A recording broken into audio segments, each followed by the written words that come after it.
Salam sepak bola, teman-teman netizen atau warganet yang saya hormati semuanya. Welcome back ke konten terbaru dari channel YouTube Triple B. Dan di konten terbaru hari ini saya ingin memberikan analisa dari 3 pertandingan di English Premier League. Yang pertama antara Manchester City versus Liverpool yang berakhir untuk kemenangan Manchester City dengan skor telak 4-1. Yang kedua antara Arsenal versus Leeds United yang berakhir untuk kemenangan Arsenal juga dengan skor yang sama, 4-1. Jadi tampaknya Manchester City dan Arsenal kompak nih ya teman-teman, menang dengan skor yang sama. Dan yang ketiga antara Chelsea versus Aston Villa yang di luar dugaan saya teman-teman, Chelsea kalah di kandang sendiri dengan skor 0-2. Dan yang menariknya dari persaingan di English Premier League musim ini, baik Chelsea dan juga Liverpool tidak terlihat di zona papan atas. Justru untuk sementara ini Arsenal, tim yang saya dukung sejak tahun 1990 yang berada di posisi puncak. Dan untuk sementara ini selisih poin Arsenal dengan Manchester City adalah 8 poin. Dan memang betul Manchester City masih punya tabungan 1 pertandingan. Tetapi selisih poin ini juga cukup besar ya teman-teman. Dan tentu yang saya harapkan adalah para pemain dari Arsenal bisa bermain secara konsisten seperti yang mereka tunjukkan juga di 2 pertandingan terakhir. Sehingga di 2 pertandingan terakhir Arsenal menang dengan skor yang sama. Sebelum menang lawan Leeds dengan skor 4-1, Arsenal juga menang lawan Crystal Palace dengan skor 4-1. Pertama-tama, teman-teman, saya ingin membahas pertandingan besar ya, antara Manchester City versus Liverpool. Yang kita tahu 2 tim ini dalam beberapa musim terakhir bersaing di papan atas agar bisa menjadi juara. Tetapi ironisnya musim ini hanya Manchester City yang bersaing di papan atas, sedangkan Liverpool tampaknya akan berjuang untuk bisa menyelesaikan musim kompetisi ini dengan berada di minimal top 5, supaya mereka bisa bermain di kompetisi antar klub Eropa musim depan. Nah, dari starting lineup seperti yang kita pahami bahwa City tidak bisa menurunkan Haaland karena tidak fit. Nah, tentu ini memberikan semacam keuntungan lah bagi Liverpool. Tetapi teman-teman jangan lupa bahwa Manchester City juga punya Alvarez. Kita tahu Alvarez baru saja membawa timnasnya Argentina menjadi juara di Piala Dunia, betul kan? Dan dia memang adalah deputi yang bisa diandalkan. Apalagi pergerakan dari Alvarez ini sebetulnya lebih sulit untuk bisa dibaca karena dia pergerakannya mobile, dia bisa juga menjemput bola ke lini tengah.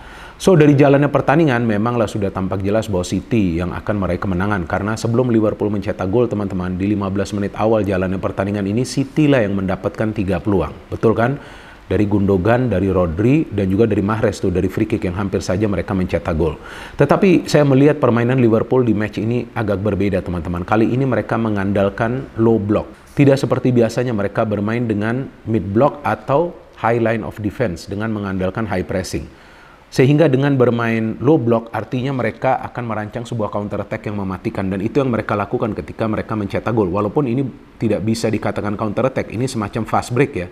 Jadi ketika mendapatkan bola mereka cepat mengalirkan bola ke ruang pertahanan dari City, dan saya melihat di sini peran dari Jota cukup baik ketika dia bisa menerima umpan dari Trent, dan terlihat memang sih defense dari City terbuka ya. Ini salah satu kelemahan dari City ketika mereka main dengan garis pertahanan yang tinggi dan para pemain mereka terlambat untuk cover area-area yang terbuka di ruang pertahanan mereka, dan Salah bisa menyelesaikan peluang tersebut dengan baik. Sudah unggul 0-1 bukan berarti Liverpool akan menang atau juga mendapatkan hasil draw, karena itu kan baru menit-menit awal.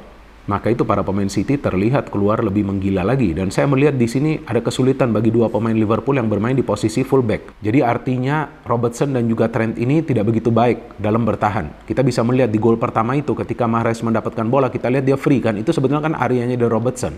Dia memberikan bola kepada Gundogan tuh kalau nggak salah, Gundogan memberikan bola kepada Grealish dan Grealish bisa memberikan assist kepada Alvarez. Nah pertanyaannya, di mana itu Trent? Oke lah, Robertson sudah out of position, tetapi Trent juga out of position. 1-1, udah City lebih menggila lagi. Dan memang sih half time masih 1-1, tapi sebelumnya juga City kan mendapatkan cukup banyak peluang. Dan yang menjatuhkan mental para pemain Liverpool nih teman-teman adalah gol cepat dari City di babak kedua ini. Baru 1 menit kalau nggak salah tuh City sudah mencetak gol. Dan teman-teman lihat lagi deh, Andrew Robertsonnya ini di mana? Nggak kelihatan kan? Ketika bola itu diberikan oleh Alvarez kalau nggak salah kepada Mahrez. Dan Mahrez yang kita tahu punya teknik permainan yang tinggi, bisa melakukan pergerakan cepat dan memberikan umpan kepada De Bruyne yang tidak terkawal di dalam kotak penalti. Begitu mudah gol dari De Bruyne ini. Nah, sudah 2-1 di situ saya bisa melihat bahwa mental para pemain Liverpool ini sudah down. Dan saya agak bingung permainan dari Liverpool di babak kedua, seolah-olah mereka tidak ingin main. Nggak ada pressing-pressing yang mereka berikan kepada para pemain Manchester City. Maka itu peluang dari para pemain Manchester City banyak sekali di babak kedua ini. Memang tidak semuanya on target. Dan tinggal menunggu waktu saja Manchester City menambah gol mereka. Bahkan saya tidak melihat ada pemain dari Liverpool yang bisa bermain dengan agresivitas yang tinggi ya, untuk menyulitkan para pemain City itu mengalirkan bola. Padahal kita tahu bahwa salah satu cara untuk bisa menghentikan City mencetak gol adalah memberikan pressing di lini tengah, karena itulah kekuatan mereka, lini tengah mereka. Ya akhirnya kita lihat bahwa City bisa mencetak gol lagi ketika ada scrimmage ya di dalam kotak penalti. Lucu juga ini scrimmage ini, tapi tidak ada pemain yang mengawal Gundogan.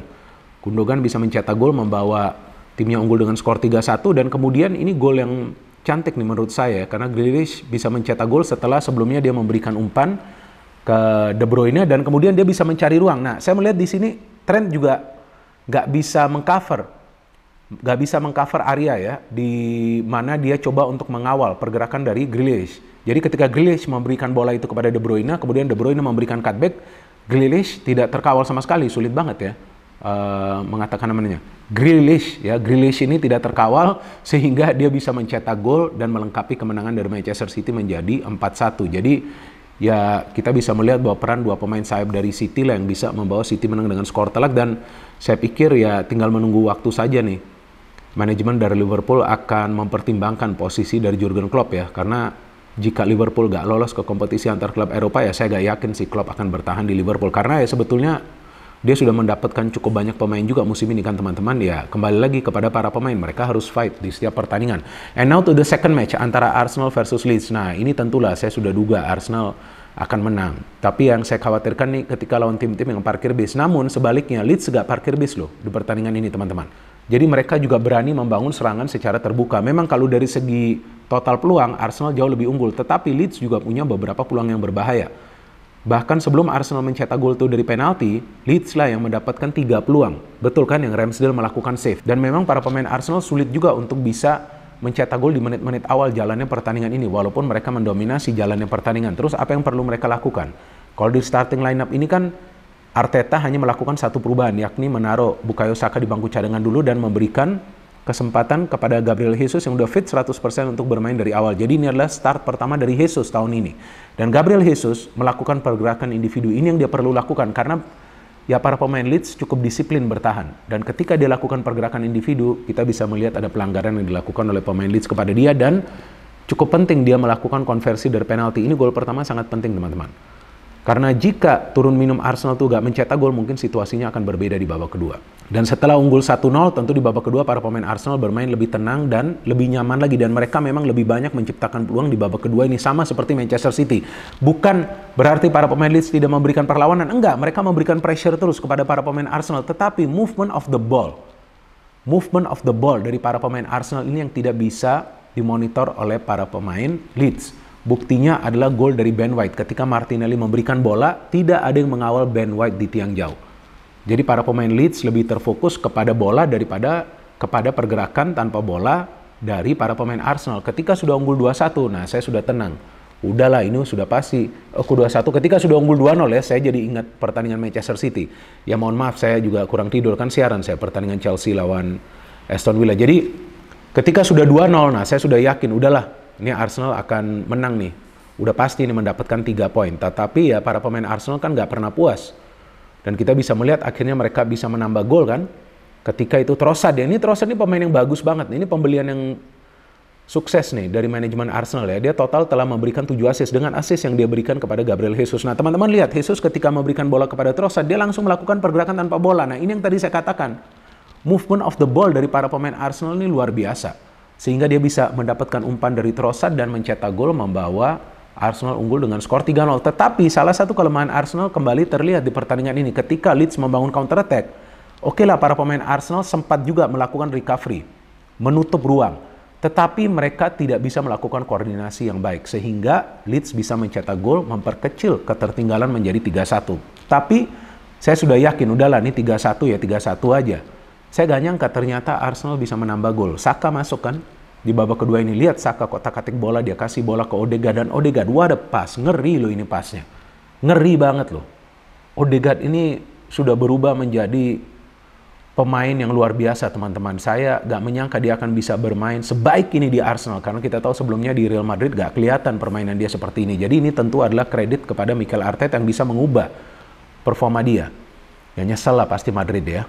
Dan ketika dia memberikan umpan silang itu, nah kita lihat pergerakan tanpa bola lagi dari Granit Xhaka, sehingga Xhaka bisa mencetak gol melengkapi kemenangan dari Arsenal menjadi 4-1, sama seperti Manchester City. Apa yang bisa kita pelajarin dari pertandingan Manchester City versus Liverpool dan Arsenal versus Leeds? Walaupun skornya adalah sama, yang bisa kita pelajarin adalah para pemain dari Manchester City dan juga dari Arsenal mengandalkan passing game, sedikit possession, tetapi kita bisa melihat mereka coba juga untuk mengandalkan skill individu mereka. Maka itu mereka bisa mencetak semua gol mereka dari open play. Oke, kan satu gol Arsenal kan dari penalti. Dari open play, semua gol yang dicetak oleh para pemain City dan Arsenal itu bisa mereka cetak dari dalam kotak penalti pertahanan tim lawan. Which means dua tim ini memang sudah punya keseimbangan dalam menyerang, mengandalkan kolektivitas, dan juga untuk melakukan recovery yang cepat. Memang kadang-kadang dua tim ini juga sering kesulitan mengantisipasi counter attack. Tetapi as long as penjaga gawang mereka ini formnya lagi bagus, seperti yang ditunjukkan oleh Ederson dan juga oleh Ramsdale, saya pikir ya mereka akan tetaplah bisa mendapatkan hasil akhir yang positif. Sekarang pertandingan ketiga yang ingin saya bahas adalah antara Chelsea versus Aston Villa. Yang kita tahu Chelsea membeli begitu banyak pemain, belasan pemain musim ini teman-teman. Tetapi mereka sering kesulitan untuk meraih kemenangan. Bahkan nih di dua pertandingan terakhir di home mereka gagal meraih kemenangan loh teman-teman. Artinya apa? Mereka kehilangan total 5 poin di dua pertandingan terakhir mereka. Seharusnya jika mereka bisa menang lawan Aston Villa dan sebelumnya lawan Everton, ya mereka tentu sekarang sudah mendekati zona papan atas, mungkin di peringkat nomor 7. Tetapi sekarang mereka justru berada untuk sementara di peringkat nomor 11. Nah ini tentu sudah sinyal bahaya nih, bahwa kemungkinan besar Chelsea tidak akan menyelesaikan musim kompetisi ini dengan berada di minimal top 5 supaya bisa bermain di kompetisi antar klub Eropa musim depan. Nah, banyak yang menyalahkan Graham Potter. Ya, saya pikir kalau mau menyalahkan Graham Potter, lihat juga para pemain dari Chelsea yang miss begitu banyak chances di dua pertandingan terakhir mereka. Baik sebelumnya lawan Everton dan juga lawan Aston Villa. Semalam kan saya siaran pertandingan ini di SCTV. Saya jelaskan, salah satu masalah dari Chelsea itu adalah dalam urusan melakukan finishing. Bahkan di pertandingan ini total percobaan dari para pemain Chelsea ke gawang Aston Villa adalah 27. Tetapi no goals. Banyak peluang emas, ada sekitar 8. But still no goals. Mudryk biar Mudryk aja udah. Iya kan? Dapat dia 2 peluang emas. Masa dia gak bisa mencetak gol? Dapat 2 peluang emas. Itu 2 peluang emas loh. Sekali yang direbut bola dari Kamara, sekali lagi yang dia mendapatkan umpan dari Kovacic. Di luar dugaan saya dia bisa miss. Ya tentu yang sekarang senang adalah para fans dari Arsenal, termasuk saya. Biar aja kamu di Chelsea, ya kan? Nah, ambil tuh pemain mahal ini. Nah, maka ini ya semacam juga pelajaran lah ya bagi klub-klub lain. Jadi jangan cuma coba untuk membeli pemain ketika ada klub rival yang juga minat terhadap pemain tersebut. Tetapi lihat juga pemain ini cocok atau tidak dengan sistem permainan dari pelatih. Kayaknya Mudryk ini belum cocok, bukan artinya nggak cocok. Jadi ya nggak tahu nih apakah nanti perlu ada pergantian pelatih atau enggak. Tapi ya bahwasannya kesalahannya adalah dari Mudryk sendiri yang gagal mengkonversikan 2 peluang emas yang dia dapat. Dan Aston Villa yang bermain compact football, yang mengandalkan counter attack, terlihat lebih efektif. Mereka memang tidak banyak menguasai bola, mereka juga tidak banyak menciptakan peluang. Dari catatan saya, mereka cuma bisa menciptakan total 5 percobaan ke gawang dari Kepa. Tetapi mereka bisa mencetak 2 gol. Mereka cuma punya 2 peluang emas. Mereka bisa mencetak 2 gol. 3 ya, satu lagi dari John McGinn yang terkena tiang. Means apa? Means para pemain dari Aston Villa itu punya ketenangan dalam memproses sebuah serangan dan juga ketika mereka membangun sebuah proses transisi positif yang cepat. Ini beda dengan para pemain Chelsea. Mereka bermain direct football, tetapi sayangnya para pemain Chelsea tidak bisa mengkonversikan peluang yang mereka dapat. Jadi seperti yang saya jelaskan juga ketika siaran, bermain direct football itu gak selalu akan membawa hasil akhir yang positif. Jadi yang diperlukan adalah juga sedikit banyak bermain possession. Jadi sebetulnya Chelsea ini punya materi pemain yang sebetulnya juga bisa bermain ball possession, sama seperti Arsenal dan juga City. Tetapi tampaknya sistem dari Potter ini menginginkan para pemain Chelsea bermain direct, cepat memberikan bola ke depan. Oke, boleh. Tapi justru tampak para pemain Chelsea juga tergesa-gesa atau terburu-buru untuk menyelesaikan sebuah peluang. Sehingga banyak peluang mereka justru mubazir, tidak bisa mereka konversikan menjadi gol. Dan Aston Villa, look at that. Umpan yang diberikan oleh Douglas Luiz dan juga Cucurella ya, kita melihat ya, jadi cucur dia ini di pertandingan ini. Kita lihat dia malahan salah itu kan, melakukan halauan sehingga bola mengarah ke Watkins dan Watkins bisa mengangkat bola di atas Kepa. Artinya Watkins untuk pertama kalinya mencetak gol lawan Chelsea di sebuah pertandingan Premier League. Dan sudah unggul 0-1 bukan berarti sudah selesai bagi Chelsea, mereka masih punya waktu. Tetapi saya melihat tidak banyak peluang juga dari para pemain Chelsea yang berbahaya di babak kedua. Dan memang Graham Potter ada melakukan serangkaian pergantian pemain, bahkan Kante masuk, tetapi yang dibutuhkan sebetulnya adalah striker yang bisa melakukan finishing. Nah, ini yang belum dipunya Chelsea. Chelsea belum punya striker yang bisa melakukan finishing, sesuai juga dengan apa yang saya jelaskan ketika siaran. Dan akhirnya Villa bisa mencetak gol kedua ketika tidak ada yang mengawal John McGinn di luar kotak penalti, di luar dugaan saya. Gak ada pemain yang mengawal dia. Sehingga dia bisa melepaskan tendangan yang keras untuk menjebol gawang dari Kepa, dan Emi Martinez, penjaga gawang asal Argentina yang baru saja membawa timnasnya menjadi juara musim lalu, mencatatkan clean sheet-nya yang ke-34 bagi Aston Villa selama dia membela Aston Villa sebanyak 100 kali. Jadi dia juga memecahkan rekor yang sebelumnya dipegang oleh Brad Friedel dan juga Mark Bosnich. So ini adalah hasil yang tidak terduga bagi saya, teman-teman. Chelsea kalah di kandang sendiri, dan sekarang kita tunggu apakah akan ada langkah-langkah dari manajemen Chelsea untuk mempertimbangkan apakah Graham Potter akan bertahan atau tidak. Tetapi kita juga tidak bisa serta-merta menyalahkan Potter terus. Kita juga melihat bahwa para pemain Chelsea sulit untuk bisa mengkonversikan begitu banyak peluang yang mereka dapat. Jadi kita tunggu saja, teman-teman, persaingan lanjutan di English Premier League. Dan tentu saja hari ini juga ada pertandingan yang penting antara Newcastle United versus Manchester United yang pasti akan saya nonton dan akan saya buat ulasannya besok. No hate, no politics, only football. Salam sepak bola.